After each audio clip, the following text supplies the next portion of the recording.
আমার বয়স তো তখন হয় নাই, আমি কি সাক্ষী দেবো? আর তখন তো সাইদির চিন্তামো না, সাইদি কেডা নাকি।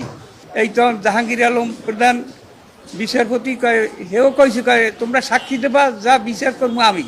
আমাদের আত্মীয় স্বজন যারা আছে, পাড়া প্রতিবেশী, দেশবেশী, সবাই আমাকে ঘৃণা করে। আমারে মারার হুমকি, বিভিন্ন হুমকির কারণে শেষ পর্যন্ত আমি এই মামলায় স্বাক্ষর দিতে বাধ্য হই। আমাদের বয়স হয়তো আমরা এক পাও কবরে আর এক পাও উপরে আছে। এই যে শাহিদ সাহেবের বিরুদ্ধে আমাকে অর্থাৎ যে সমস্ত কারুকার্যতা করাইছে, এমন একজন আলেমের বিরুদ্ধে আমাকে যে সমস্ত কাজবাজ করাইছে, আমাকে তো এখন করে করে খাইতে আছে, কবরে পড়ছি। আমাদের আত্মীয় স্বজন যারা আছে, পাড়া প্রতিবেশী, দেশবেশী, সবাই আমাকে ঘৃণা করে, ঘৃণার পাত্র হইয়া দাঁড়াইছি। তা এখন চিন্তা করি যে এখন ঘৃণার পাত্র হইয়া দাঁড়াইছি, শেষ বয়সে যদি একটু মানে দেশের কাছে, জাতির কাছে, সবার কাছে বলতে পারি যে না, সাইদি সাহেব ভালো লোক ছিল, আমরা তার জন্য আমাকে যে কাজ করাইছে, এই কাজটা সম্পূর্ণরূপে আমাকে মানে হুমকি দিয়া, অস্ত্র ধরাইয়া, পিস্তল ধরিয়া এই সমস্ত করে। যেমন মাহাতাব বলল, এরকম সানাউল্লাহ বাস্টার পর্যন্ত গাইতেছে, আমাকে কইছে বোধাই বাংলা কথায়, আমাকে ওই লিখে দিয়েছে, আমরা বলতে পারি নাই। হ্যাঁ, এগুলার পরে আর ইয়া মানে অবান্তর গালাগালিও করছে, কিন্তু কর্ম কি করার তো উপায় নাই কিছু।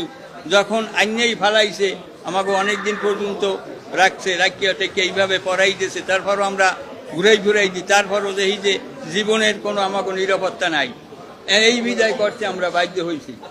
একজন বক্তা হিসেবে চিন্তা মনে না, দল কথা না, উনি একজন বক্তা ছিল, উনি একজন আলেম মানুষ, উনি আপনার ওয়াজ মাহফিল করতো, এই দিন বক্তা ছিল, উনি ওয়াজ মাহফিল করতে, এই দিনে ওনারে মানে ওই সবাই একটু মূল্যায়ন করতে, ভালো মনে করতে। এক দারোগা আইসে, গাড়ি লই আপনার পারে আর যাইতে হইবে।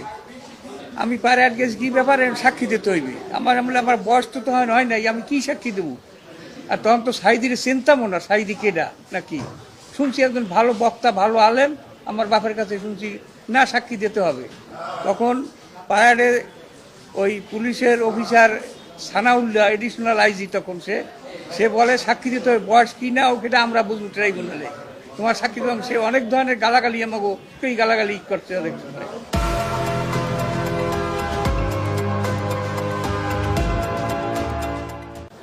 এখানে এক অ্যাডভোকেট যারা ছেলে, ওই সৈয়দ হায়দার আলী, তারপর সাইদুর রহমান, রানাদাস গুপ্ত, এরাও আমাদের অনেক প্রসার দেশে সাক্ষী দিতে হবে।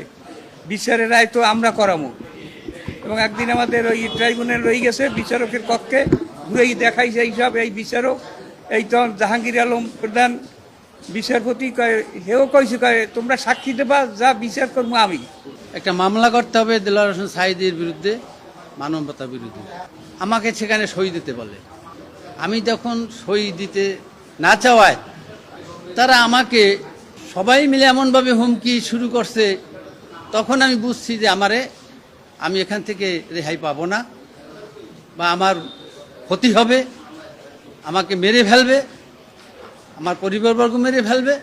তখন এক পর্যায়ে আমি অসচেতন হইয়াও পড়ি। তাদের হুমকিতে, আমারে মারার হুমকি, বিভিন্ন হুমকির কারণে শেষ পর্যন্ত আমি এই মামলায় স্বাক্ষর দিতে বাধ্য হই, পরিবারের তাগিদে, আমার জীবনের তাগিদে। এখন আমি আসছি যে আমি বার্ধক্য, হয়তো মরে যাব, এই বিষয়টা আমাকে বহু যন্ত্রণার ভিতরে আমি দিন যাপন করছি। এদেরও বিচার হওয়া উচিত, যার জন্য আমি এই মামলাটা করেছি।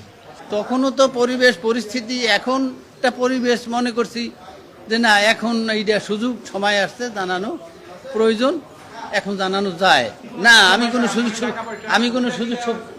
কোনো সুযোগ সুবিধা পাই জানি না, না না, এটা আমার মনের এই ভাবটা প্রকাশ করা, মনেকে আমার শান্তি দেওয়া যে আমি একদিন মারা যাবো,